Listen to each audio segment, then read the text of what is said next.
Welcome to my YouTube channel. Anjad ने उसकी तरफ देखा और शैतानी मुस्कुराहट अपने होठों पर लिए कहा, नहीं बस इतनी जल्दी नहीं, अभी तो मुझे इन लोगों को और तड़पाना है। अटैक तो होगा पर अभियान चौहान की पोता बहू पर, उसकी वजह से ही सारे राज खुले हैं। अगर वह नहीं होती तो सब ठीक चल रहा होता और मैं दीमक बनकर चौहान महल और उनकी विरासत को खा जाता, पर इस लड़की ने सब खराब कर दिया, इसलिए अब सबसे पहले यही मरेगी। वसुंधरा को अनंत का यह आइडिया अच्छा लगा और उसने उसकी बात पर सहमति जताते हुए कहा, ओके तो मैं उसे इन्फॉर्म कर देती हूँ, वे आज रात ही नीति का काम तमाम कर देगा। अनंत ने सर हिलाया और वसुंधरा अपने फोन में एक नंबर डालकर फोन अपने कान पर लगाकर बोली, हाँ, उसे मार दो। वहीं हॉस्पिटल में जैसे ही ओटी रूम का दरवाजा खुला, अब्रम ने डॉक्टर से हड़बड़ाहट में पूछा, डॉक्टर मेरी वाइफ कैसी है, वो ठीक तो है ना? डॉक्टर ने सिर हिलाते हुए कहा, आप सही टाइम पर उन्हें हॉस्पिटल ले आई थी, she is from out from danger, उन्हें थोड़ी देर में वार्ड में शिफ्ट कर दिया जाएगा, उनके होश में आने के बाद आप उनसे मिल सकते हैं। डॉक्टर की बात सुनकर अब्रम और दादाजी दोनों ही खुश हो गए, पायथन भी खुश हो गया।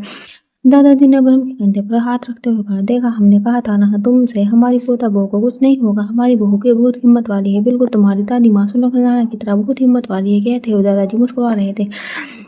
अब्रम भी खुश था पर उसने अपने चेहरे पर खुशी को जाहिर नहीं होने दिया। नीति को होश में आने में अभी भी टाइम था और वे तब तक उनसे मिल भी नहीं सकता था। यही सोच उसने दादाजी से कहा, मैं टर्टल को आपके भरोसे छोड़कर जा रहा हूँ, आप मेरे टर्टल का ख्याल रखेंगे। दादाजी कुछ ही दिनों से ये जान गए थे कि अब्रम अपनी वाइफ से बहुत प्यार करता है। उसकी बातों से उसकी नीति के लिए केयर और पोजेसिव झलक रही थी, पर उन्हें समझ नहीं आ रहा था कि नीति को इस हालत में छोड़कर वो कहाँ जा रहा था। यही सोचकर दादाजी ने मैं कड़क आवाज में उससे पूछा, तुम कहाँ जा रहे हो? वो कैसी हालत है और तुम उसे इस हालत में छोड़कर जा रहे हो? अब्रम जो अपनी बात पूरी कर आगे बढ़ गया, वो दादाजी की बात सुनकर रुक गया और पलटकर उन्हें देखते हुए कहा, दादाजी टर्टल को बेहोश नहीं आया है, उसके होश में आने से पहले ही मैं वापस आ जाऊंगा। ये कहकर वो वापस जाने के लिए मुड़ गया। दादाजी ने उसे फिर से रोकते हुए कहा, पर तुम जा कहाँ रहे हो?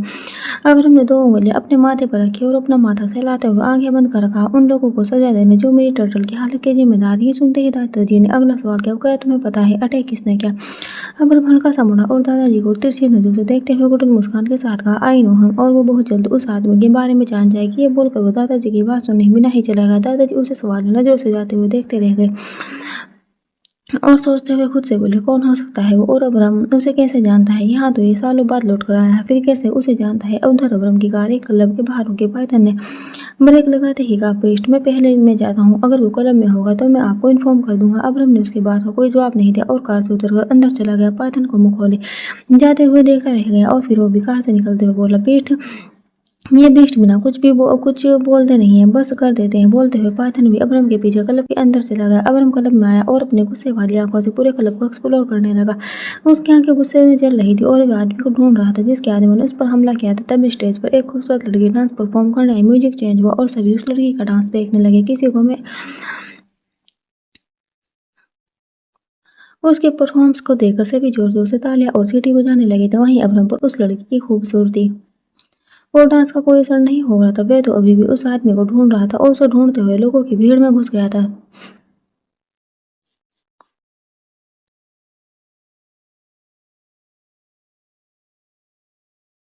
तभी उसकी नजर स्टेज के बिल्कुल पास खड़े आदमी पर गई और उसे देखते हुए अब्रम की भौहें सिकुड़ गई। ये वही आदमी था जिसे वह ढूंढ रहा था। उसे देखते हुए अब्रम गुस्से में आगे बढ़ा और उस आदमी की कॉलर पकड़कर उसे उठाकर स्टेज के ऊपर पटक दिया। वे होते ही सब डर गए। डांस परफॉर्म कर रही लड़की भी डर कर पीछे हट गई। अब्रम स्टेज पर चढ़ा और उस आदमी को मारने लगा। ये देखकर पूरे क्लब में अफरा तफरी मच गई और सभी इधर उधर भागने लगे। अब्रम बिना किसी की परवाह किए बिना उस आदमी को बस मार ही जा रहा था। वाइटन क्लब में अफरा तफरी मची देखकर समझ गया और फिर सर हिलाते हुए खुद से बोला, लगता है बीस्ट का तांडव शुरू हो गया है, अब कोई उन्हें रोक नहीं सकता। ये कहकर वो आगे बढ़ा और अब्रम को ढूंढने लगा। लोगों की भीड़ इतनी ज्यादा थी कि अब्रम उसे दिख नहीं रहा था। जैसे ही उसने स्टेज की तरफ देखा तो स्टेज पर अब उस आदमी से फाइट कर रहा था। ये देखकर पाइथन ने गहरी मुस्कान के साथ कहा, मैंने तो पहले ही कहा था बीस्ट का तांडव शुरू हो गया है, अब पूरा रायपुर बीस्ट का कहर देखेगा। बोलते हुए पाइथन की नजर कुछ आदमियों पर गई जो स्टेज की तरफ जा रहे थे। शायद वे इस आदमी के ही लोग थे और अब्रम के ऊपर हमला करने जा रहे थे।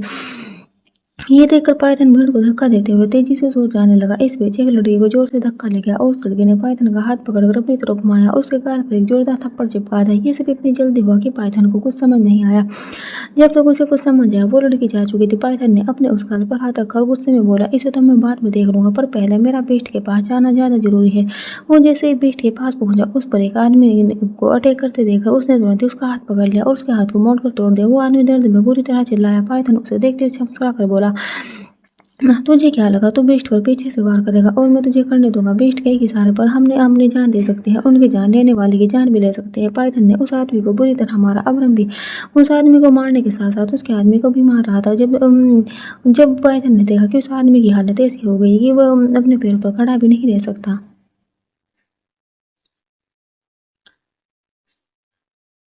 तब अब्राहम ने उसे छोड़ दिया और वो आदमी धड़ाम से फ्लोर पर गिर गया। अब्राहम उसके पास ही बैठ गया और मुट्ठी में उसके कॉलर पकड़ दाँत पीसते हुए कहा, बता तुझे मुझ पर अटैक करने के लिए किसने कहा था? उस आदमी ने दर्द भरी आवाज में कहा, मैं एक कॉन्ट्रैक्ट किलर हूँ, पैसे लेकर काम करता हूँ। अब्राहम ने उसके मुंह पर एक मुक्का मारा और कहा, तुझे मुझे तेरी कहानी नहीं सुननी, जो पूछा है उसका जवाब दे। उस आदमी ने कहा, मुझे नाम नहीं पता। पर यह सुनकर अब्राहम का गुस्सा और बढ़ गया और उसने एक और पंच उसके मुंह पर जड़ दिया। उस आदमी के मुंह से खून निकलने लगा और वह तड़पते हुई आवाज में बोला, मैं सच बोल रहा हूँ, मुझे नहीं पता, मुझे बस तुम्हारी फोटो मिली थी और तुम पर अटैक करने के लिए कहा गया था। अब्राहम खड़ा हो गया और अपनी गन निकाल कर उसके ऊपर पॉइंट करते हुए कहा, जब तुझे कुछ जानता ही नहीं तो तुझे जिंदा रखने का क्या फायदा? वो जैसे ही उसे शूट करने को हुआ कि तभी उस आदमी ने जल्दी से अपने हाथ को हिलाते हुए कहा, मुझे मत मारो प्लीज, मुझे मत मारो, अगर तुम मुझे मार दोगे तो अपनी पत्नी को बचा नहीं पाओगे। ये सुनते ही अब्राहम की आंखें गुस्से से फैल गई और उसने अपनी सर्द आवाज में कहा, ये क्या बकवास कर रहा है? तो उस आदमी ने डरते हुए कहा, मैं सच कह रहा हूँ, तुम्हारी वाइफ पर अटैक होने वाला है, वो जिस हॉस्पिटल में है, वहाँ कुछ लोग उसे मारने गए हैं। ये सुनते ही अब्राहम की आंखों में गुस्सा और दोनों ही दिखने लगा। वहीं हॉस्पिटल में नीति को नॉर्मल वार्ड में शिफ्ट कर दिया गया था। दादाजी उसके पास ही बैठे थे और उसे देखते हुए उससे बात कर रहे थे। नीति बेटा, ये तो हम नहीं जानते तुम्हारी जान लेने की कोशिश किसने की, पर जिसने भी की है अब्राहम उसे नहीं छोड़ेगा। समझ नहीं आ रहा अचानक से आखिर किसने हमला कर दिया? कौन है जो जो तुम्हारी और अब्राहम की जान लेना चाहता है? दादाजी ने अभी इतना ही कहा था कि तभी रूम का दरवाजा झटके से खुला। दादाजी ने चौंक कर दरवाजे की तरफ देखा तो काले कपड़े पहने कुछ आदमी अंदर आ रहे थे। उन्हें देखते ही दादाजी अपनी जगह से उठते हुए बोले, कौन हो तुम सब और अंदर क्यों आ रहे हो? क्या तुम्हें पता नहीं ये रूम हमारा है? दादाजी ये कहते ही वे आदमी उनके सामने आकर खड़े हो गए और एक आदमी ने दादाजी के ऊपर गन पॉइंट करते हुए कहा, जान पहचान बढ़ाने नहीं आए हैं जो इतने सवाल कर रहे हो, जान लेने आए हैं। तुम्हारी पोता बहू की, अब चुपचाप साइड हो जाओ, नहीं तो इससे पहले तुम्हें मार दूंगा। उसकी बात सुनते ही दादाजी गुस्से से भर गए और उन्होंने अपनी छड़ी को कसकर पकड़ते हुए तेज आवाज में कहा, भोला भोला भोला। दादाजी की बार बार आवाज लगाने पर भी भोला अंदर नहीं आया। वो आदमी दादाजी को देखते हुए शैतानों की तरह हंसने लगा और हंसते बोला, भोला नहीं आएगा, सबसे पहले उसे ही ठिकाने लगाया है, अब बारी तुम दोनों की है, एक साथ मरना चाहोगे या अलग अलग? ये कहकर उसने अपनी नजर घुमाकर बेड पर बेहोश पड़ी नीति को देखा। दादाजी उसे नीति को देखते देखकर गुस्से में बोले, हमारी पोता बहू को नुकसान पहुंचाने के बारे में सोचना भी मत, वरना तुम्हारा पोता तुम्हारी जान ले लेगा। तुम जानते नहीं कौन है हम? उस आदमी ने नीति से नजर हटाकर दादाजी को देखते हुए कहा, अरे बहुत अच्छे से जानते हैं हम तुमको। चौहान साहब, हमें जानते हुए भी हमसे उलझ रहे हो, बहुत पछताओगे तुम लोग। मैं तुम जो कोई भी हो तो हमारी पोता बहुत तुम्हें नहीं छोड़ेगा। दादाजी की बात वो फिर से हंसते हुए बोला, जिस पोते की आप इतने गुणगान गा रहे, कहाँ है वो आपका वो पोता? और अब तक आपको बचाने क्यों नहीं है? हमें इस बातों में टाइम वेस्ट नहीं करना, हम यहाँ आपकी पोते बहू को गहरी नींद में सुलाने आए हैं और उसे सुलाकर ही जाएंगे। ये बोलकर वो अपनी गन लेकर नीति की तरफ बढ़ने लगा। ये देखकर दादाजी उसे रोकने के लिए आगे बढ़े, पर तभी उसके बाकी के आदमियों ने दादाजी को पकड़ लिया और उनके ऊपर गन पॉइंट करके खड़े हो गए। वो आदमी नीति के पास आया और अपनी गन को उनके माथे पर रखकर उसे देखते हुए बोला, कमाल की खूबसूरती है, इतनी खूबसूरत औरत तो मैंने आज तक नहीं देखी। अगर कॉन्टेक्ट नहीं लिया होता तो मैं तेरी जान बख्श देता, पर धंधे में नो कॉम्प्रोमाइज कहकर उसने ट्रिगर पर उंगली रख दी। वहीं उधर कलम में उस आदमी की बात सुनते ही अब्राहम ने एक और मुक्का उसके मुंह पर चढ़ दिया और उसके माथे पर गन रखकर गुस्से में बोला, कॉल कर अपने आदमी को और बोल जैसे गया है वैसे ही वापस आ जाए। अगर मेरी बीवी को एक खरोच भी आ गई तो तेरा नामो निशान मिटा दूंगा। उसकी बात सुनकर वो आदमी डर गया। उसने जल्दी से अपना फोन निकाला और अपने आदमी को कॉल करने लगा। उधर हॉस्पिटल में जैसे ही वो ट्रिगर प्रेस करने को आ गई तभी उसका फोन रिंग हुआ। फोन की रिंग सुनकर उसने अपनी जेब से फोन निकाला और डिस्प्ले पर फ्लैश हो रहे नाम को देखते हुए कहा, ये भाई बिना कुछ टाइमिंग ही नहीं है उनके कॉल करने की, कभी भी कॉल करके डिस्टर्ब कर देते हैं। कहते हुए उसने कॉल रिसीव कर मैंने रिसीव की और कॉल पर बोला, क्या भाई, अभी मैं उसकी जान लेने वाला था और आपने मुझे डिस्टर्ब कर दिया। खैर छोड़ो, ये बताओ कॉल किस लिए किया था? ये सुनते ही कॉल के दूसरी तरफ से उस आदमी ने कहा, उसे मत मार, वापस आ जा। पर क्यों भाई, आपने तो मुझे उसे मारने के लिए कहा था और अब आप ही मुझे वापस बुला रहे, क्या आप भूल गए हैं इस लड़की को मारने के लिए हमें कितने सारे पैसे मिले हैं? फोन स्पीकर पर था इसलिए अब्राहम भी उसकी बात सुन रहा था। उसकी बात सुनकर अब्राहम का गुस्सा और बढ़ गया। उसने उंगली ट्रिगर पर रखते हुए उस आदमी को बोलने का इशारा किया तो वह आदमी बोला, तू मेरी बात समझ क्यों नहीं रहा? मैंने कहा ना वापस आ जा, अगर अपने भाई को जिंदा देखना चाहता है तो वापस आ जा। उस लड़की को एक खरोच पे नहीं आनी चाहिए छोटे, अगर उसे कुछ हुआ तो मैं तुझे जिंदा नहीं मिलूंगा। ये सुनते ही हॉस्पिटल में नीति के ऊपर गन पॉइंट के खड़ा आदमी हैरान रह गया। उसने तुरंत अपनी गन पीछे ली और कॉल पर कहा, कौन है भाई? वो कौन है? आप डरिए मत, अभी आ रहा हूँ। ये कहकर उसने कॉल कट किया और नीति से दूर होते हुए अपने आदमी से कहा, चलो सब वापस। ये सब देखकर दादाजी हैरान रह गए। उन्हें कुछ समझ नहीं आया। उनके जाते ही दादाजी ने रूम के अंदर को लॉक किया और नीति के पास जाकर कहा, हमें लगता है हम दोनों को बचाने वाला अब्राहम है। आज उसकी वजह से ही हम दोनों जिंदा है। बेटा, हमने कहा था ना, अब्राहम तुम्हें कुछ नहीं होने देगा। कहते हुए दादाजी ने नीति का हाथ अपने हाथ में ले लिया और उसे देखते हुए मुस्कुराने लगे। वहीं जब उस आदमी का छोटा भाई क्लब पहुंचा तो क्लब की हालत देखकर हैरान रह गया। तभी उसकी नजर फ्लोर पर पड़े अपने भाई पर गई और वो तुरंत अपने उसके पास जाते हुए बोला, भाई आपको क्या हुआ है? आपकी हालत किसने की? इससे पहले कि उसका भाई कुछ कहता, वाइन की बोतल उड़ते हुए आई और उसके सिर पर जा लगी। उसने जोर से चिल्लाते हुए अपना सिर पकड़ लिया और उसके सिर से खून बहने लगा। उसने नजर घुमा कर देखा तो उसकी नजर बार काउंटर के पास बैठे अब्राहम पर गई। उसके हाथ में एक और वाइन की बोतल थी। उस आदमी ने अब्राहम को गुस्से में देखते हुए कहा, तू कौन है और तेरी हिम्मत कैसे हुई मेरे भाई को मारने की? जैसे ही उसने कहा, उसके अगले ही पर अब्राहम के हाथ में पकड़ी बोतल उसके सिर पर जा लगी। बोतल लगते ही उसने दोनों हाथों से अपना सिर पकड़ लिया और दर्द पर चिल्लाने लगा। उसके सर से बेहद खून से उसका पूरा चेहरा लाल हो गया था। अब्राहम अपनी जगह से उठा और एक और वाइन की बोतल लेकर उसके पास चला गया। उसके होठों के बीच सिगरेट थी और वो सिगरेट की कस लेते हुए दोनों भाई के चारों तरफ चक्कर लगाने लगा और उन्हें देखते हुए कहा, जिस पल तुम दोनों ने मेरी टर्टल को मारने की सोची, उसी पल मैंने तुम दोनों की मौत अपने हाथों से लिख दी थी। जो भी मेरी टर्टल को मारने के बारे में सोचेगा उसे मैं खुद अपने हाथों से मौत दूंगा। ये कहकर अब्राहम ने तीसरी बोतल को भी उसके सिर पर फोड़ दिया और उन्हें देख तिरछा मुस्कुराते हुए कहा, एक आखिरी मौका दे रहा हूँ, मुझे उसका नाम बता दो, आसान मौत दूंगा। वो दोनों ही भाई अब्राहम का भीष्म रूप देखकर डर से कांप रहे थे। दोनों ही भाइयों ने उसके सामने अपने हाथ जोड़ लिए और गिड़गिड़ाते हुए कहा, हमें उसका नाम नहीं पता, हम सच कह रहे हैं, हमारी बात का यकीन करो। ये सुनकर अब्राहम ने धीरे से सिर हिलाया और पाइथन की तरफ देखकर उसे कुछ इशारा कर दिया। पाइथन काउंटर के पास खड़ा था। उसने अब्राहम का इशारा समझते हुए अपने सर को हाँ में हिलाया और वाइन की बोतल लेकर उन लोगों के ऊपर फेंकने लगा। थोड़ी देर में उन लोगों का शरीर खून खून हो गया था और वे शराब में भीग गए थे। उसकी हालत अब ऐसी हो गई थी कि वो बैठ भी नहीं पा रहे थे। उन्हें देखते हुए जैसे ही अब्राहम ने अपना लाइटर निकाला, उस आदमी का फोन रिंग होने लगा। वह जैसे ही कॉल रिसीव करने का हुआ तभी अब्राहम ने उसके हाथ से फोन छीन लिया और कॉल रिसीव कर फोन अपने कान पर रख लिया। दूसरी तरफ से एक जानी पहचानी भारी आवाज आई, क्या उसे खत्म कर दिया? ये सुनकर अब्राहम तिरछा मुस्कुराया और कॉल पर बोला, आहूजा अंकल, बड़े अफसोस के साथ कहना पड़ा है कि जिसे आप मारना चाहते थे वो जिंदा है और जो लोग उसे मारने गए थे वो मरने वाले हैं। अनंत ने अपने फोन को कसकर पकड़ते हुए गुस्से में कहा, अब्राहम ने कहा, मेरा नाम लेकर मुझे याद करने की जरूरत नहीं, मैं खुद एक बुरी याद हूँ, आप चाहकर भी मुझे भुला नहीं सकते अंकल। अब्राहम की बात अनंत के मुंह पर तमाचे जैसी लगी थी। उसने तुरंत ही कॉल कट कर दिया। अब्राहम तिरछा मुस्कुराया और बोला, ये देखकर पाइथन उसके पीछे पीछे चलते हुए बोला, बेस्ट, आप ऐसे ही जा रहे हैं क्या? आप इन लोगों को जिंदा छोड़ दोगे? अब्राहम ने उसकी तरफ देखा तो पाइथन उसके होठों पर बिखरी शैतानी हंसी को देखकर वो समझ गया और फिर वो धीरे से मुस्कुरा दिया। तभी अब्राहम ने अपने हाथ में पकड़ी सिगरेट को पीछे की तरफ उछालता वो सिगरेट जैसे ही दोनों भाइयों के ऊपर गिरी वो दोनों आग में जलने लगे। उनकी चीखें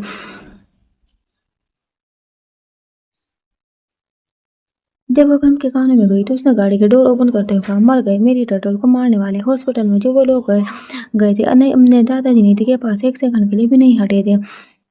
वो अभी भी उसका हाथ पकड़े बैठे हुए थे कि तभी रूम के डोर पर किसी ने नॉक किया। दादाजी ने नीति का हाथ बेड पर रखा और दरवाजे के पास आकर मिरर से बाहर खड़े शख्स को देखने लगे। जैसे उन्होंने अब्राहम को देखा वो खुश हो गए और जल्दी से डोर ओपन कर दिया। दादाजी से नजर मिलते ही अब्राहम ने कहा, आप ठीक है? दादाजी ने कहा, हम ठीक है, पर तुम कहाँ चले गए थे? तो पता है थोड़ी देर पहले क्या हुआ था? अब्राहम ने अंदर जाते हुए कहा, हूँ सब जानता हूँ, वो बताइए टर्टल कैसी है? दादाजी उसके पीछे चलते हुए बोले, खुद देख लो।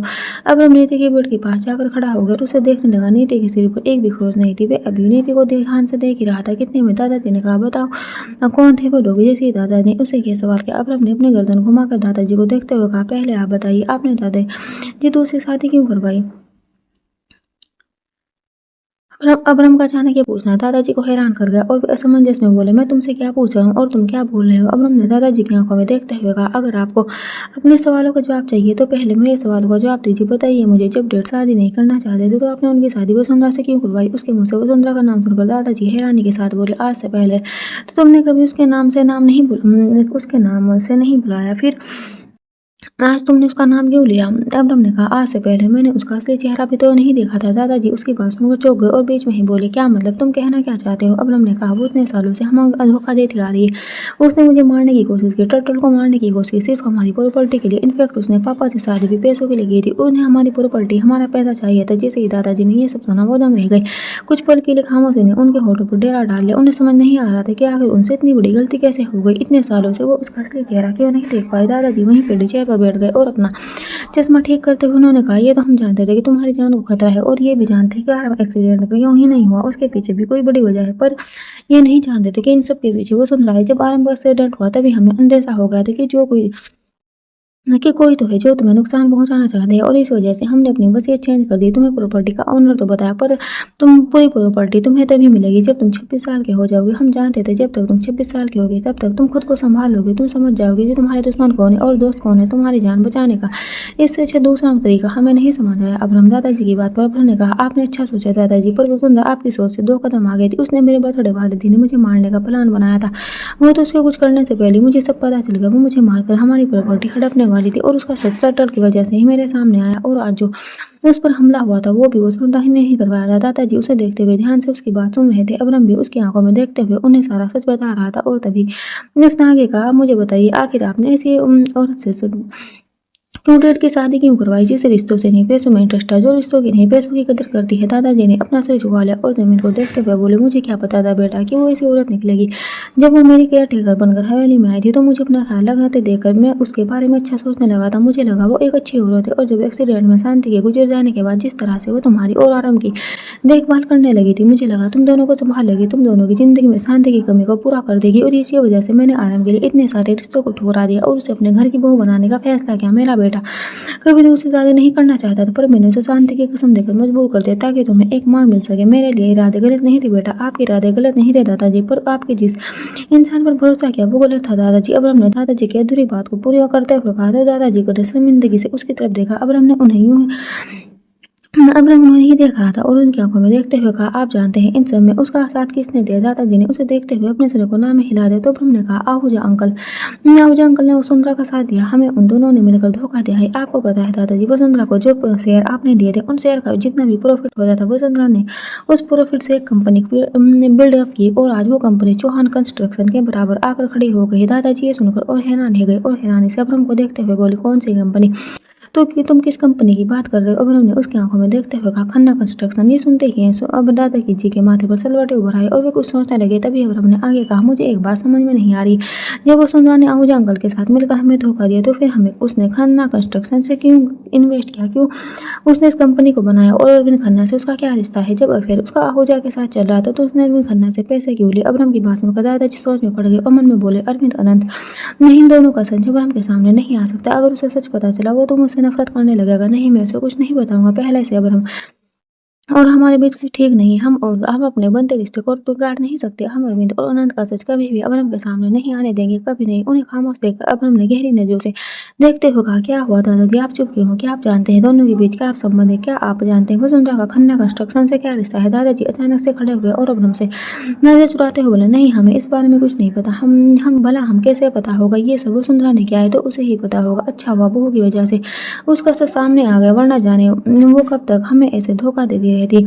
जो हो गया है उसे भूल जाओ, हम चाहते हैं तुम अपनी जिंदगी में आगे बढ़ो। दादाजी अब ये बोल ही रहे थे कि अब्रम ने उन्हें बीच में रोकते हुए कहा, आप दादाजी आप बात को घुमा क्यों रहे हैं, मैं आपसे क्या बात कर रहा हूँ। और आप उसकी बात पूरी होने से पहले दादा ने बीच में कहा, जो हो गया है उसके पीछे अपना समय बर्बाद मत करो, अपने आने वाले कल के बारे में सोचो। तुम चौहान वंश के नहीं हो और तुम्हारा फर्ज बनता है कि तुम चौहान वंश को आगे बढ़ाओ। अब्रम वक्त आ गया है, तुम्हारे अंश को इस दुनिया में आना होगा। अचानक से दादाजी को ऐसी बातें करते देखकर अब्रम ने अपनी बाहें सिकुड़कर उनसे देखते हुए कहा, दादाजी ये क्या बोल रहे हैं आप जानते हैं ना टर्टल को गोली लगी है। टर्टल की ऐसी कंडीशन में आप इस तरह की डिमांड कैसे कर सकते हैं। दादाजी ने अब्रम को समझाते हुए कहा, अभी तुम्हें हमारी कोई बात समझ नहीं आएगी, पर वक्त आने पर तुम सब समझ जाओगे। बहू की हालत अभी ठीक नहीं है और पर वे जल्दी ही ठीक हो जाएगी, उसके बाद हमारा वारिस चाहिए। दादाजी ने ये बात इतने कठोर शब्दों में कही कि उनकी बातें पत्थर की लगी जैसी लगी। वो अपनी बात पूरी करते ही अब्रम को बोलने का मौका दिया बिना वहां से चले गए और वे भी दादाजी को हैरानी से जाते हुए देखता रह गए। जैसे ही दादाजी उसकी आंखों के सामने से ओझल हुए, अब्रम ने गुस्से में अपनी आंखों को बंद कर लिया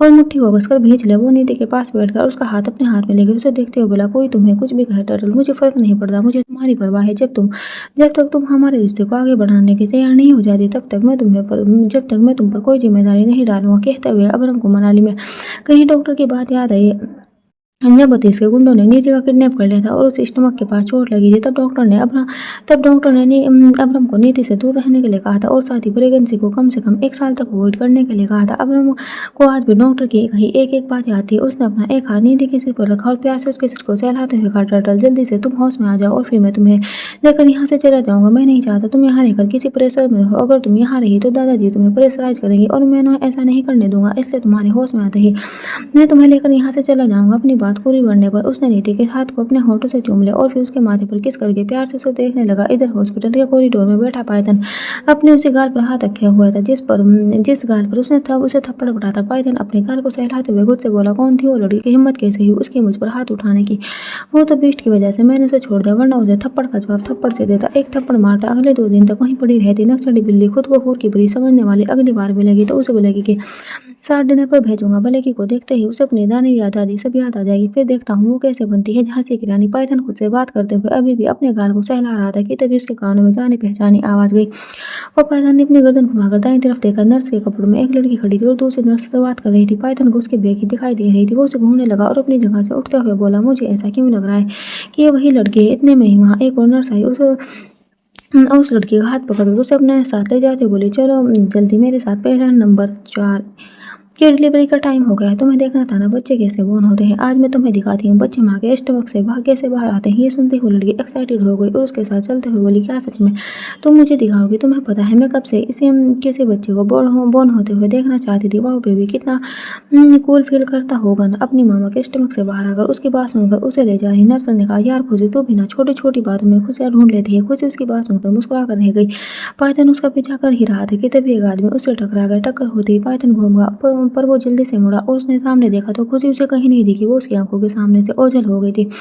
तभी उसके कान में एक औरत की दर्द भरी आवाज गई। वो औरत डिलीवरी पेन से तड़प रही थी। पाइथन आवाज का पीछा करते हुए वार्ड के पास पहुंचा और वो यूं गले से बाहर देखने लगा। वार्ड के अंदर डॉक्टर और कुछ नर्स मिलकर एक लेडी की डिलीवरी करवा रहे थे। ये देखकर पाइथन को खुशी की कई बात याद आई और वे डिलीवरी होते हुए देखने लगा। हालांकि उसे थोड़ा ऑकवर्ड फील हो रहा था पर खुशी की बात सुनकर उसका भी मन किया कि वे भी किसी बच्चे को जन्म लेते देखे। पाइथन अभी देख ही रहा था कि तभी एक औरत ने उसके कंधे पर हाथ रखा। पाइथन ने मुड़कर देखा तो वो औरत उसे गुस्से में देख रही थी। पाइथन उसे देखकर डर गया। उसे समझ नहीं आया कि वो अपनी सफाई में उस औरत से क्या कहे। तभी वो औरत बिना ब्रेक की गाड़ी की तरह उसे सुनाने लगी। पाइथन जल्दी से उस औरत से दूर हो गया और अपने कानों में उंगली डालते हुए तेजी से वहां से चला गया। वो नीति के पास जाते हुए खुद से बोला, अब बाप रे बाप, ये औरत है या कोई चुड़ैल? कितना बोल रही थी। अब पाइथन वापस अपनी जगह पर बैठ गया। वहीं वार्ड के अंदर नीति का हाथ अपने हाथ में पकड़े से झुकाए बैठा था कि तभी नीति ने धीरे से अपने होठ हिलाते हुए कहा, बागड़ बिल्ले। जैसे अब्रम के कानों में नीति की आवाज गई उसने चौंक कर उसकी तरफ देखा। उसे होश में आते देखकर वे खुश हो गया और मुस्कुराते हुए कहा, टर्टल तुम्हें होश आ गया। नीति उसे देखते हुए धीरे से मुस्कुराई।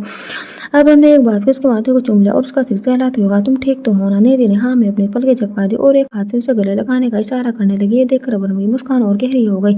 वो उसके बगल ही लेट गया। उसने नीति को अपनी बाहों में भर लिया और प्यार से उसकी पीठ को सहलाते हुए कहा, तुम्हें नहीं पता टर्टल, तुमने आज मुझे कितना डरा दिया था। तुम्हें अगर कुछ हो जाता तो मैं क्या करता? सोचा है तुमने? तुम्हारे बिना मैं कैसे जीता? नीति उसके सीने पर अपना नाक रगड़ते हुए बोली, और अगर आपको कुछ हो जाता तो हम कैसे आपके बिना रहते? हमारा रहता आपको कुछ हो नहीं सकता था। ये सुनकर अब्रम धीरे से मुस्कुराया और उसकी आंखों में देखते हुए कहा, अच्छा तो अब तुम मुझे प्रोटेक्ट करोगी? नीति ने उसे देखते हुए हाँ में अपना सिर हिला दिया। अब्रम धीरे से शरारत से मुस्कुराया और उसके पेट में गुदगुदी करते हुए बोला, टर्टल आज मैं तुम्हें नहीं छोड़ूंगा। बहुत शरारती हो गई हो तुम। बोलते हुए भी गुदगुदी किए जा रहा था और नीति खिलखिलाकर हंस रही थी। तभी उसे अपने कंधे पर दर्द महसूस हुआ और उसके मुंह से एक आह निकल गई। अब्रम अचानक से रुक गया और उसके चेहरे पर दर्द देखकर बोला, टर्टल आर यू ओके? तुम ठीक हो ना? नीति ने अपना एक हाथ कंधे पर रख लिया और धीरे से अपने सर को हाँ में हिलाते बोली, हम ठीक है। अब्रम ने उसका हाथ पकड़ा और कंधे से हटाकर उसके कुर्ते के बटन को खोलने लगा। ये देखकर नीति हैरानी से अपनी आंखें बड़ी करके बोली, ये क्या कर रहे हैं आप? अब्रम ने बटन को खोलते हुए कहा, डोंट वरी, वो नहीं करूंगा जो तुम सोच रही हो। मैं बस तुम्हारे जख्म देख रहा हूँ। बोलते हुए शरारत से मुस्कुरा दिया। नीति भी उसके होठों पर बिखरी मुस्कान को देखकर धीरे से हंस दी। अब्रम ने जैसे ही उसके जख्म को देखा उसके होठों पर से हंसी गायब हो गई। उसके चेहरे पर नीति का दर्द और आंखों में बेसुमार गुस्सा दिखने लगा। उसने धीरे से उसके जख्म को छुआ और उसके दर्द को महसूस करते हुए कहा, तुम बहुत दर्द हो रहा है ना? टर्टल नीति उसे तकलीफ में नहीं देखना चाहती थी, इसलिए उसने जबरदस्ती मुस्कुराते हुए कहा, नहीं, किसने कहा आपको हमें दर्द हो रहा है? हमें बिल्कुल भी दर्द नहीं हो रहा, हम ठीक है। अब्रम ने उसे नाराज़गी से देखा और कहा जब झूठ बोलना नहीं आता तो बोलते क्यों हो? ये कहकर वो नीति के कंधे पर झुक गया और अपने होठों से उसके जख्मों को चूम लिया। नीति ने अपनी आँखें और मुट्ठी दोनों को ही कसकर बंद कर लिया था। वो अब्रम की सांसों को अपनी गर्दन पर महसूस कर सकती थी। अब्रम उसके दर्द को अपने होठों से चूम रहा था। अब्रम ने धीरे से अपना सर उठाया और उसकी आंखों में देखते हुए कहा, क्या अब भी दर्द हो रहा? नीति ने उसकी आंखों में देखते हुए अपनी गर्दन को ना में हिलाते हुए कहा, नहीं अब नहीं हो रहा। अब्रम धीरे से मुस्कुराया और प्यार से उसके गाल पर अपना एक हाथ रखते हुए उसने नीति के माथे पर किस करके कहा, चले। नीति ने धीरे से हाँ में अपना सिर हिला दिया और अब्रम ने उसे अपनी बाहों में उठा लिया। वो उसे लेकर रूम से निकला और हॉस्पिटल से बाहर जाने लगा। हॉस्पिटल में मौजूद लोगों की नजर जब नीति और अब्रम पर गई तो उन्हें साथ देखकर मुस्कुराते हुए उनके बारे में बात करने लगे। एक कपल ने दोनों को देखते हुए कहा, प्यार हो तो ऐसा। तभी एक आदमी ने भी मुस्कुराते हुए कहा, लगता है अपनी बीवी से कुछ ज्यादा ही प्यार करता है। तभी काउंटर के पास खड़े एक लड़की ने कहा, लाइफ पार्टनर हो तो बिल्कुल इनके जैसा, कितना केयरिंग और लविंग है यार, मैं तो इम्प्रेस हो गई, काश कि ये सिंगल होता। उस लड़की की बात सुनकर जैसे ही उसके बगल खड़ी लड़की ने सामने देखा तो वह अब्रम और नीति को देखकर हैरान रह गई और अगले ही पल दोनों को गुस्से में खोने लगी। वह लड़की कोई और नहीं बल्कि वंदना थी। वहीं अब्रम को लोगों की बातों से कोई फर्क नहीं पड़ रहा था। उसकी नजरें बिल्कुल सामने थी, पर नीति की नजर उसके चेहरे पर थी और वो उसे देखते हुए लोगों की बातें सुन रही थी। उसे आज खुद पर प्राउड फील हो रहा था कि उसका पति अब्रम सिंह चौहान है।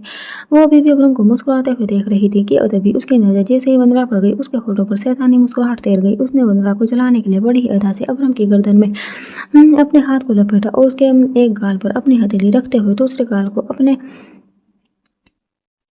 होठों से चूम लिया। नीति अब्रम को किस करते हुए तेजी नजर से वरंदा को ही देख रही थी। वहीं वरंदा गुस्से में जल भुन गई थी। उसने काउंटर पर से पेपर वेट उठाया और गुस्से में से जोर से फ्लोर पर पटक दिया। ये सब देखकर नीति की मुस्कान और गहरी हो गई। वहीं वंदना गुस्से में पैर पटकते हुए हॉस्पिटल के अंदर चली गई। हॉस्पिटल से बाहर निकलते ही अब्रम ने नीति को तिरछी नजरों से देखते हुए कहा, मुझे नहीं पता था मेरी टर्टल इतनी शरारती हो गई है, लोगों के सामने डिस्प्ले करना जरूरी था। नीति ने उसकी गर्दन पर अपने हाथ को थोड़ा और कसा और अदा के साथ बोली, जरूरी तो नहीं था पर हमारा मन कर रहा था पब्लिक प्लेस में आपको किस करने का। क्या आपको इससे प्रॉब्लम है? क्या हम आपको पब्लिक प्लेस में किस नहीं कर सकते? अब्रम ने तिरछी मुस्कान के साथ कहा, मुझे कोई प्रॉब्लम नहीं, पर तुम्हारा मुझे सडन किस करना तुम्हें प्रॉब्लम में डाल सकता है। नेक्स्ट टाइम ऐसा कुछ भी करने से पहले अपने बारे में सोच लेना, क्योंकि शुरू तुम करोगे और खत्म मैं करूंगा। नीति उसके बातों का मतलब समझ रही थी। वो उसकी बातों पर हैरान होने के साथ साथ शर्मा भी गई। पायथन ने दोनों को देखते ही जल्दी से गाड़ी का डोर ओपन किया और अब्रम नीति को लेकर गाड़ी में बैठ गया। कुछ देर बाद वो सभी चौहान महल में थे। नीति अपने रूम में थी और रेस्ट कर रही थी। अब्रम दादाजी के रूम में उनके सामने खड़ा उनसे बात कर रहा था। दादाजी ने उसकी बात पर चौंक कर कहा, ये तुम क्या कह रहे हो? बहू की तबीयत अभी ठीक नहीं है और तुम जाने की बात कर रहे हो? कम से कम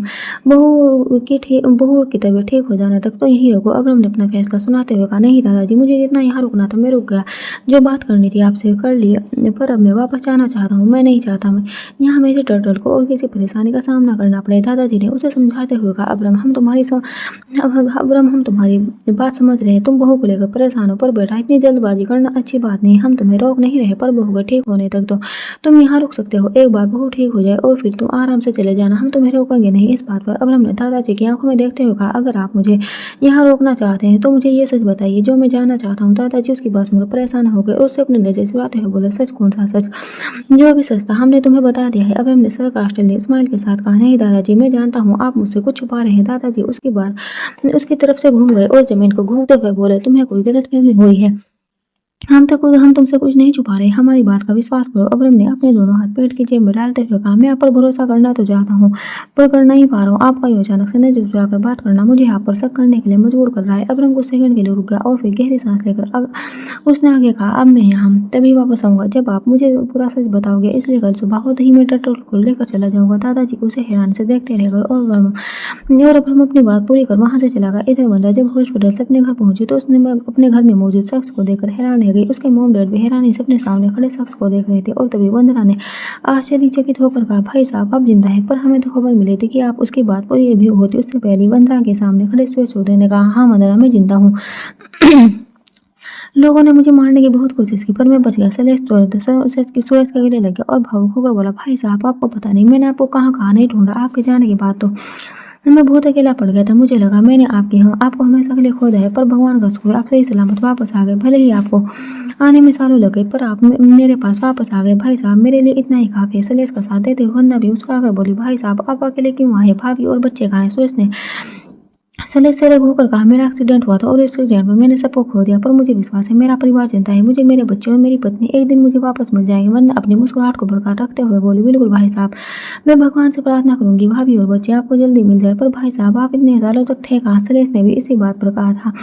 कहा, हाँ भाई, आपने बताया नहीं, आप इतने सालों तक कहाँ थे? सलेस ने गहरी सांस लेकर कहा, एक गुमनाम जिंदगी जी रहा था। जब सब याद आया तो खुद को अकेला और तन्हा पाया। इतने में ही वंदना ने सलोस को अपनी आंखों से कुछ इशारा किया। उसने सुरेश के पास जाते हुए जल्दी से कहा, भाई साहब, अभी अभी तो आप आए, पहले थोड़ा आराम कर लीजिए, बातें तो हम बाद में भी कर लेंगे, अभी आपको रेस्ट की जरूरत है। सुरेश ने उसकी बात पर सिर हिलाया और अपने कमरे की तरफ जाने लगा। उसे कमरे की तरफ जाते देखकर वंदना जल्दी से उसे रोकते बोली, भाई साहब, वो कमरा अब हमारा है, आपका और भाभी का सामान हमने दूसरे कमरे में रखवा दिया है। वंदना बोल ही रही थी कि इतने में ही सुरेश ने उसे बीच में टोकते हुए कहा, भाई आप उस बुजुर्ग मत समझना, हमारा कोई इरादा नहीं था आपका कमरा लेने का, वो तो आप इतने सालों तक नहीं तो हम। सलेस ने अपनी बात पूरी करता उससे पहले सुरेश ने कहा, तुम्हें सफाई देने की जरूरत नहीं, मैं समझता हूँ। ये बोलकर दूसरे कमरे में चला गया। सुरेश के जाती वंदना अपने पेरेंट के पास जाकर बोली, मॉम डैड, आपने तो कहा था चाचा जी अब दुनिया में नहीं रहे, फिर अचानक से वो जिंदा कैसे हो गए? सलेस ने अपनी मुट्ठी को कसकर बंद करते हुए कहा, यही तो मुझे समझ नहीं आ रहा, भाई साहब कहाँ से आ गए? मुझे तो खबर मिली थी कि वो मर चुके हैं, फिर अचानक से जिंदा कैसे हो गए? दोनों की बात सुनकर वंदना बोली, आप दोनों को इस बात की पड़ी है। मैं तो ये सोच सोच कर मरी जा रही हूँ कि अगर भाभी और बच्चे भी आ गए तो फिर से इस घर पर उनकी हुकूमत चलेगी और सारी प्रॉपर्टी आधी आधी बांटनी पड़ेगी। बंदा चौंक कर बोली, ये आप क्या कह रही है मॉम? ये सब कुछ मेरे डैड ने किया है, ये सब उनकी मेहनत का फल है, मेरे डैड से कोई कुछ भी नहीं छीन सकता। मैं किसी को भी अपने डैड से कुछ नहीं छीनने दूंगी। ये सुनकर वंदना मन में ही खुद से बोली, अब इस बेवकूफ लड़की को कैसे समझाऊं? ये सब कुछ तो भाई साहब का दिया है, इसके बाप ने तो बस अब तक उनके बिजनेस को संभाले रखा है। मुझे तो डर है, भाभी और बच्चे क्या थे, कहीं हमसे सब कुछ छीन ना जाए। हे भगवान, भाभी और बच्चे कभी वापस ना आए। जहाँ एक तरफ हम वंदना सुरेश के परिवार का ना लौटने की दुआ कर रही थी, तो वहीं कमरे में सुरेश अपनी फैमिली फोटो के सामने खड़ा था और अपनी प्रेग्नेंट बेबी शैलजा देखते हुए बोला, मुझे पूरा भरोसा है तो कि तुम जिंदा हो शैलजा। मुझे तुम्हें पता है मैं हमारी बेटी से मिलने गया था, पर उसे मिल नहीं पाया जिसे हमने अपनी बेटी सौंपी थी। वो लोग गांव छोड़कर कहीं चले गए, पर मैं हार नहीं मानूंगा, मैं उन लोगों को ढूंढ कर रहूंगा, वही लोग मुझे मेरी बेटी से मिलवा सकते हैं। कहते हुए उसने शैलजा और अपने बेटे यश की फोटो पर हाथ फिराते हुए आगे कहा, मुझे पूरा भरोसा है तुम दोनों भी जिंदा हो और एक दिन मैं तुम दोनों को भी ढूंढ लूंगा। इधर नीति अपने कमरे में सुकून से सो रही थी, पर अब्रम की आंखों में नींद का खतरा तक नहीं था। उसका एक हाथ नीति के सिर पर था और वह उसके सिर को सहलाते हुए किसी गहरी सोच में डूबा हुआ था। तभी उसने मन में ही खुद से कहा, दादाजी आप मुझसे सच छुपाइए और मैं उस सच को बाहर निकालूंगा। अब्रम की तरह दादाजी भी सोच में डूबे हुए हुए तो वो जो इस वक्त अपने कमरे में थे और अपनी पत्नी सुलक्षणा की फोटो को देखते बोले, क्या हमारी ये गलती की हमें इतनी बड़ा सजा मिलेगी? जो गलती हमसे सालों पहले हुई थी उसकी सजा हमें अब क्यों मिल रही है? क्यों हमारे अतीत हमारे सामने आकर खड़ा हो गया? अब्रम के सवाल का क्या जवाब दें हम? उसे जब सच पता चलेगा तो वह हमसे नफरत करने लगेगा, शायद वो फिर यहाँ कभी लौट कर ना आए। हम ऐसा नहीं चाहते। वो हमारे खानदान का वारिस है और वही हमारे खानदान को आगे बढ़ा सकता है। समझ नहीं आ रहा सुलक्षणा, हम क्या करें? ये कैसे दुविधा में फंस गए, हम कोई रास्ता नजर नहीं आ रहा। सच बताया तो अपने पोते को खरीदेंगे और अगर सच छुपाए रखा तो वो लोग उसकी जान ले लेंगे। क्या करें हम? कहते हुए उनकी आवाज भारी हो गई थी। उनकी आंखों में आंसू छलक आए थे, चेहरे पर दर्द और मायूसी के बादल छाए हुए थे। उन्हें देखकर ऐसा लग रहा था जैसे वो अंदर से बहुत टूट गए हो। उन्होंने अपनी आंखों पर से चश्मा हटाया और आंखों से बह रहे पानी को साफ कर गहरी सांस लेकर कहा, हमें पता करना होगा वो इस वक्त कहाँ है, हम खुद उससे मिलकर बात करेंगे। हम उसे हमारे पोते को नुकसान नहीं पहुंचाने देंगे। खुद से बात करते हुए दादाजी ने अपना सर झुका लिया। नेक्स्ट मॉर्निंग नीति बैठ के ग्राउंड से सटकर बैठी अब्रम को मुंह बनाते हुए देख रही थी। वो मिरर के सामने अब खड़ा अपने बाल सेट कर रहा था। मिरर में नीति का अक्सर दिख रहा था। अब्रम उसके चेहरे पर गुस्सा देखकर धीरे से मुस्कुराया। तभी नीति ने मुंह फुलाते हुए, आपको तो रेडी हो गए, पर हमारा क्या हम क्या सारा दिन ऐसे ही रहेंगे? हमें भी तैयार होने, हम ऐसे नहीं रह सकते, हमारे लिए किसी को बुलाइए। अब्रम ने गर्दन घुमाकर उसे देखते हुए कहा, किसी को बुलाने की क्या जरूरत है, मैं हूं ना, मैं तुम्हें तैयार कर देता हूँ। टर्टल नीति हैरानी से अपनी आंखें बड़ी कर बोली, क्या आप हमें तैयार करेंगे? अब्रम ने उसके पास जाते हुए कहा, क्या तुम्हें इससे कोई प्रॉब्लम नहीं? नीति बेड पर ही दीदी की तरफ से रखते हुए बोले, हाँ प्रॉब्लम है, तुम्हें बहुत प्रॉब्लम है, जाइए जाकर किसी और को भेजिए। अब्रम ने तिरछा मुस्कुराते हुए कहा, नहीं तुम मेरी बीवी हो तो तुम्हें तैयार मैं ही करूंगा, वैसे ही जैसे तुमने मेरी हेल्प की थी। ये सुनते ही नीति को वो मिनट से याद होने लगा जब उसके इंजर्ड होने के बाद वो उसका ख्याल रखती थी, उसे स्पंज बांध देती थी, उसके कपड़े पहनाती थी। ये सब याद कर नीति हैरानी के साथ मन में बोली, क्या ये सब बागड़ बिल्ला हमारे लिए करेंगे? कितना ऑकवर्ड लगेगा हमें नहीं तैयार होना उनसे। नीति अभी खुद से बात करते हुए सोच रही थी कि तभी अब्रम ने उसके कंधे पर हाथ रखते हुए कहा, क्या हुआ टर्टल? नीति ने पलके उठाकर देखा तो वो उसके सामने बैठा था और उसे ही देख रहा था। नीति ने जल्दी से अपने मुंह में आए पानी को गले से नीचे उतारा और बोली, आप परेशान क्यों हो रहे हैं? हम तैयार हो जाएंगे, आप बस हमें हमारे कपड़े दे दीजिए। अब्राहम ने उसकी आंखों में देखते हुए कहा, turtle you are my wife, मुझे हक है तुम्हें देखने का, तुम्हारी मदद करने का, तुम्हारी हर प्रॉब्लम में तुम्हारे साथ रहने का मुझे हक है टर्टल। नीति तो उसकी आंखों में देखते हुए और हिप्नोटाइज हो गई थी। वो उसकी गहरी आवाज और उसकी आंखों में इस कदर खो डूब गई थी कि उसे अपने सर को हाँ में हिला दिया और उसे पता भी नहीं चला। वहीं ये देखकर अब्राहम की मुस्कान और गहरी हो गई। वो नीति के लिए कबर्ड में से कपड़े ले आया और उसने जैसे ही उसके कुर्ते के बटन को खोला, नीति ने अपनी आंखें बंद कर ली और बेडशीट को अपनी मुट्ठी में भर लिया। नीति ने अपना चेहरा घुमा लिया था। ये देखकर अब्राहम ने उसके चेहरे को अपने सामने किया। उसे देखते हुए गहरी आवाज में कहा, अपनी आंखें खोलो टर्टल। नीति ने कहा, हमसे नहीं होगा, तुम्हें अपनी आंखें खोलनी होगी टर्टल, नहीं तो मैं। नीति ने उसकी बात के पूरी होने से पहले अपनी आंखें खोल ली और उसकी आंखें अब्राहम की आंखों से जा मिली। वो दोनों एक दूसरे की आंखों में देखने लगे और तभी अब्राहम ने कहा, बस ऐसे ही देखते रहो। ये कहते हुए उसके हाथ नीति के कपड़ों पर चल रहे थे और फिर कुछ देर बाद अब्राहम ने उसके सामने चुटकी बजाई।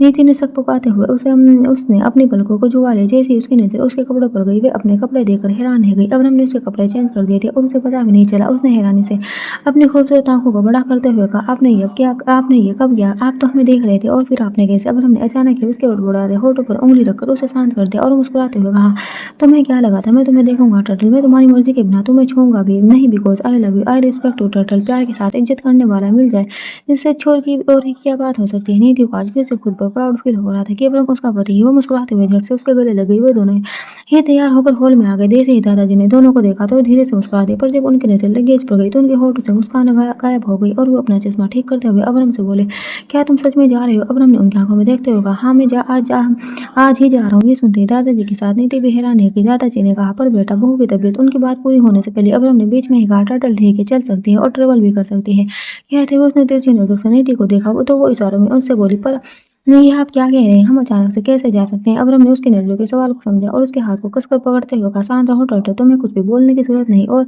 ये मेरे और दादाजी के बीच की बात है। नीति उसकी बात सुनकर चुप रही। उसने एक शब्द अपने मुंह से नहीं निकाला। वहीं दादाजी ने कहा, एक बार हमारी बात तो सुन लो। अब्राहम ने भी बहू की तबीयत पूरी तरह ठीक नहीं हुई, एक बार तो ठीक हो जाने दो फिर चले जाना। अब्राहम ने कहा, नहीं दादाजी, मैं सिर्फ यहाँ 2 दिन के लिए आया था और आज हमें 1 वीक हो गया। मेरी मीटिंग और प्रोजेक्ट सब होल्ड पर है। दादाजी ने उसकी बात में मन में ही खुद से कहा, मीटिंग और प्रोजेक्ट है तो सिर्फ एक बहाना है। अब हम जानते हैं तुम यहाँ से इसलिए जा रहे हो क्योंकि हमने तुम्हें सच नहीं बताया। दादाजी की तरह अब्राहम भी उन्हें देखते हुए मन में कहा, अगर आप नहीं बताएंगे तो मैं अपने तरीके से पता करूंगा, पर सच जान कर रहूंगा। खुद से बात कर उसने पाइथन को अपना सामान गाड़ी में रखने का इशारा किया। नीति दादाजी के पास गई और आशीर्वाद लेने के लिए वो जैसे झुकने लगी कि तभी दादाजी ने उसे रोकते हुए कहा, अरे नहीं बेटा, इसकी जरूरत नहीं, हमारा आशीर्वाद तुम्हारे साथ है। दादाजी की बात सुनकर वो मुस्कुराने लगी। दादाजी ने प्यार से उसके सिर पर हाथ रखा और उसे समझाते हुए कहा, हम जानते हैं हमारा पौधा थोड़ा जिद्दी है, थोड़ा अकड़ू है, पर दिल का बुरा नहीं है। हमें खुशी है कि तुम उसके साथ हो, उसके साथ हमेशा रहना और उसका हमेशा ख्याल रखना। वो तुमसे बहुत प्यार करता है बेटा, वो तुम्हारे लिए किसी भी हद तक जा सकता है। तुम्हें उसके साथ हो पूरी दुनिया जीत सकता है, वहीं तुम उसे छोड़कर गई तो वो पूरी दुनिया जला भी सकता है। Thanks for watching, bye bye.